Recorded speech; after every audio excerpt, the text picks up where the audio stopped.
What's up, everybody? Welcome back to another movie review. Today we are talking about Killers of the Flower Moon from director Martin Scorsese, his most recent film. And let's be real, Scorsese can do whatever the hell he wants. If he wants to put out a 3-hour and goddamn 20-minute movie, he's gonna do it and make me sit through all of it.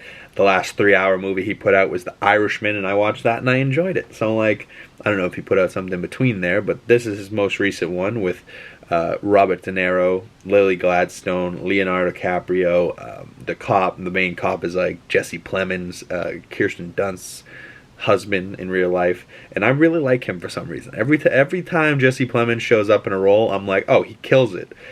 He was in Breaking Bad, he was in some other stuff too, but he's a great actor. I really enjoy him. One of his best lines is from Battleship, and they're naming off people, and they name off an Australian, then a Japanese guy, and he keeps saying different ways of saying hello. He's like, allo, allo, so close to how we say it, but it's allo. And then he's like, Australian guy, gade, gade. And Rihanna's standing next to him going, shut the fuck up, shut the fuck up. He just keeps saying shit. But he was super skinny in that role. Then he got chunky as hell. Now he's skinny again. Who is he? Christian Bale? He's just doing these crazy body transformations. It's unreal. But I will say, back to Killers of the Flower Moon, I will say this movie is pretty good. It's pretty much based on a true story, I believe. But between Leonardo DiCaprio and Lily Gladstone, I love the little love relationship going on there. I thought it was very sweet. But between De Niro and Leonardo DiCaprio's characters and every other white character in this movie, you really, really hate white people by the end of this shit, because you know that they were doing this shit.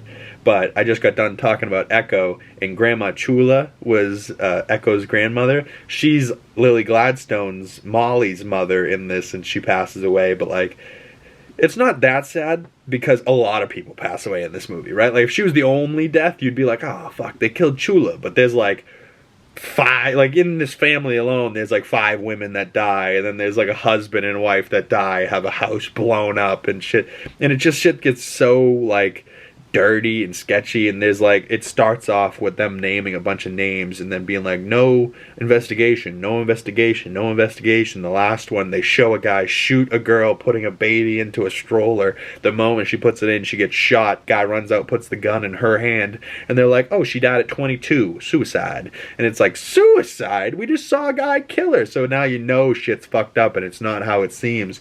And the whole time, it's these white people are trying to get either Indians or dumber white people to do their dirty work and then get themselves killed to cover up the real what was happening with them, and they all get arrested. It's crazy. It's a crazy movie, but good story. I still give it a 4 out of 5 stars.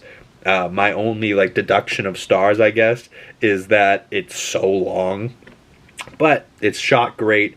And honestly, if it had the music from the trailer, the freaking hey yeah yeah yeah yeah yeah yeah yeah bah, bah, yeah yeah yeah yeah yeah yeah yeah bah, and it had a great beat to it. It was wom, wom, wom, wom, wom, wom. It was a great trailer. Whoever edited that trailer for Killers of the Flower Moon deserves a fat friggin' raise.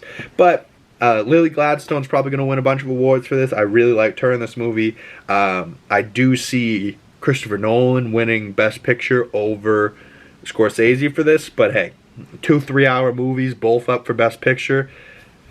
If they do give it to Scorsese, it's the tenure, you know what I mean? It's oh, Steven Spielberg has made hundreds of great movies, we kind of got to give it to him type of deal. So Scorsese's made hundreds of great movies as well, so this is for him, maybe a gift Oscar, but I do think Oppenheimer was just a better story and a more utilized 3 hours. With this kind of felt really slow in parts, but also was shot great, but told a story, and I really enjoyed it. But what I enjoyed the most was seeing Scorsese himself show up in the end of the movie at the last sentence of the movie. That closing really made it worth it, to be perfectly honest. I was oh, awesome. And I'm what a great ending. But overall 4 out of 5 stars, 8 out of 10. It's a good movie, but I don't know if I'll ever watch it again. But just objectively, it's a good movie. It's shot well. It's, you know, well written. It's well acted, and it's got one of the greatest directors ever to do it. So you know it's going to be good shit. And it is what it is. And I honestly don't think I could have done it at a movie theater. I think I could have, but it was really long. Like, it took me a while to watch it last night between bathroom breaks and stuff like that. I was like, Jesus Christ, this is a long movie. And then I wanted to watch something after it, and I ended up having to wait till the next day to do it because it took so long. So stay tuned for the next movie review. We will be talking about Saltburn, which is another crazy movie. So stay tuned for that, and I'll see you beautiful people in the next video talking about that. So like, subscribe. Thank you guys for watching. Follow my other social medias and the links down in the description below. And I'll see you guys when I see you guys. Peace.